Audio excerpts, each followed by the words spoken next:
Hello everybody, it's just a short video here to show you what I have started in my grow room. But first I want to explain something very strange that I've just done. I've replaced that's a Mylar emergency blanket type thing over the front of it, reflects the light back onto the plants. I always wanted to have two so I could hang one down the back of it as well. And the one that was hanging on the front was getting kind of ratty. It was several years old. So I went online to see if I could find them, and sure enough, they're everywhere. I thought this would be about the same size. It's roughly the same size, but it's a bit smaller than what I had there before, but it'll serve the purpose, I guess. But the strange thing is, I only wanted two. So I started looking around, and I found a place where I could buy them individually. And two would have been $6.90 each. So we're talking, close to $14 for two of them.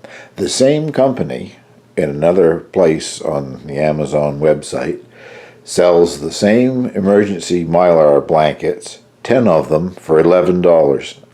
I couldn't get over that. So to get two, I bought 10.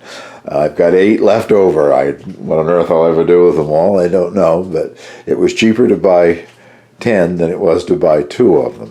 And this is what we're talking about here. It's they use for many things. It's a good thing to have in the glove compartment of your car if you get, especially in this climate, if you get stranded somewhere in cold weather, it will hold your body heat in for quite a while. I know they hand them out at the end of road races and that sort of thing. There's an international marathon here. It takes place in June every year, and they hand them out to the participants as they come across the finish line to preserve their body heat. But enough said, I now have one down the front and one down the back of the light garden, and now I'll lift this, unveil it, and show you what I have started. Before I go over to show you the individual things that are growing there, that just gives you a look at the Mylar thing, which is now down the back. So with one on either side, it will reflect a lot of the light back inside of the light garden, which should make things, well, I think probably grow more erect rather than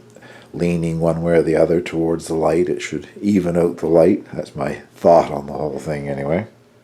Last year I started my peppers and chilies on New Year's Day. This year I was almost a week later getting that started. I think it was the 6th of January. I've had excellent germination, which is always a problem with me. I can't stand throwing out little seedlings, but I'm going to have to. The Thai chilies, the Espelette peppers, and a variety of mini yellow bell peppers that I like. So that's the 3 things there. If you hear the click, click, click, that's Angel. She's just come in to join me. Soon they will have to be transplanted. You probably can't see unless I zoom in a bit. Just starting to get their first set of true leaves down in there. So once the first set of true leaves have developed to a decent size, I will pot some up in individual pots, probably not much more than 6 or so of each variety. You could see the edge of this, I think, in the last shot. It's just a small window box. And what I have growing in it, believe it or not, is peas. I guess you can see where they're starting to come up. I get the Baker Creek catalog and always intrigued by several things that they offer and end up ordering a few things every year, I guess. This is a variety of pea called, get that in focus or not, whoops, wrong end of it anyway, yeah, Tom Thumb.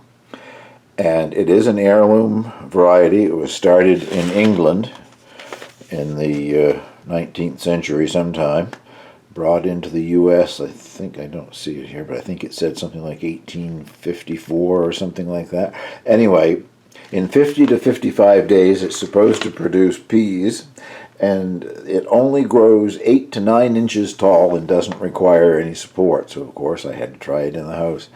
I think I planted something like 30 seeds in this window box thing here, and they've only been in a few days and they're all coming up. Not so sure as I'll keep them under lights. I may take them down and put them next to, I have a large patio door gets a lot of natural light, they may end up down there. The write-ups on them and the comments from various people were interesting online. Some people are very disappointed they didn't produce much peas. Well, I mean, you know, it's 8 inches tall. What do you expect? For me, it's just going to be a novelty. I like the little tender shoots, new growth on peas. Those are nice added in salads, and I'll either eat them pea pods and all in stir fries or have a few peas to add to something. For me, it's just something interesting to try to grow. I bought 2 packets of the seed, and that's not even half of 1 packet. And I have my cold frame set up out in the hoop house. I probably won't put the seeds in it until, I don't know, maybe March, early March or something like that. I'm thinking it's one of the things that it recommends here is to grow them very early in a cold frame. And the height would be ideal for in the cold frame, only 8 to 9 inches tall. So I will plant them inside of my cold frame in the hoop house probably early March, hoping to get a few really early peas. So that is my peas growing in the house. This thing is a jungle of onions. I'm going to try onions once again from seed. I just think it was a location and the lack of attention that I paid to them last year. From sets, I didn't get much last year. I know I have been successful the last few years growing them from sets. I like red onions, and the problem with them in the past, anyway, with the varieties that I have grown, is they don't store very well. Well, this is a variety that I bought from Vessey's called Red Zeppelin. And they are supposed to be an excellent storage red onion. So I'm going to give that a try. I think I have enough that I'll probably plant them a little bit here and there and hope to get some success somewhere. This tray, if you can see the individual cells or not, but this is a tray that has 128 cells. I had germination, I think, in all but 7 or 8 of them, and I've replanted those, and I see some of them coming up. Now, the idea of growing them very early like this is to get as many leaves, if you consider that a leaf. I never do, I guess, tubular thing, but it is technically an onion leaf. And to get as many leaves as possible and a small bulb forming before you transplant them into your garden. And the reason for that is every leaf that an onion grows is another ring on the onion. And they are day neutral. At least the ones that we grow in this area are day neutral. They continue to produce leaves until we go through the summer solstice and the days start getting shorter. And once the days start getting shorter, they put all their energy into that bulb, and the bulb will be larger according to how many leaves there are, if any of that makes sense. Now, the possibility of them getting overcrowded in here is a good possibility too. But last year when I was growing my peppers, I accidentally discovered something here. I started watering them with a weak solution of hydroponic solutions when I used to grow a few things hydroponically under lights.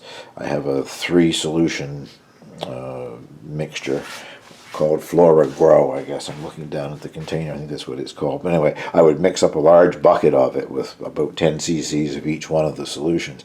And that produced excellent, healthy pepper plants. And I never had to transplant them further than into 4-inch individual pots. They never did even get root crowded in those 4-inch individual pots. So I'm thinking of doing the same thing with these onions as well as with the peppers that I will be putting into their own 4-inch pots as soon as they get the second set of leaves. Just one more little item to show you here, which I'm not sure is ever going to develop into anything. Walking the golf course late fall, I'm able to walk the golf course right up until yesterday again here. Strange winter. We've had some snow off and on, but then we get mild weather and it all melts off again. Anyway, I picked up a handful of acorns. There's one there that's sort of on the surface there, I guess, in this. I don't know what's in there. I didn't count them, but 10, 12, something like that. And I came home and went online to see what to do to see if I could get an acorn to germinate. And they have to be chilled and stratified in a refrigerator for at least 40 days. Well, these were in the refrigerator for over 2 months. but I'm not so certain anything's going to happen. One of the tests that I read about online was to put them in water, and if they floated, that meant that they probably will never germinate. Well, every one of mine floated, but I couldn't throw them out. Anyway, they're in this container, and they've been out of the refrigerator now for at least a week, and I don't see any growth, and probably never will see any growth, I guess, but it isn't costing me anything to keep them there and to see what happens in the future. Thank you very much for watching. That will conclude this little video. I have a couple of more interesting things that I will be growing under lights. I'll show you those in a future video.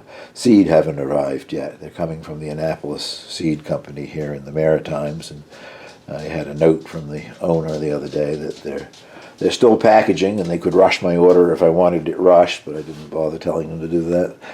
Plenty of time yet, but it'll be something quite interesting that I've never heard tell of before, another heirloom variety, so I'll show you that when they arrive and I get them up and growing. Thank you very much for watching.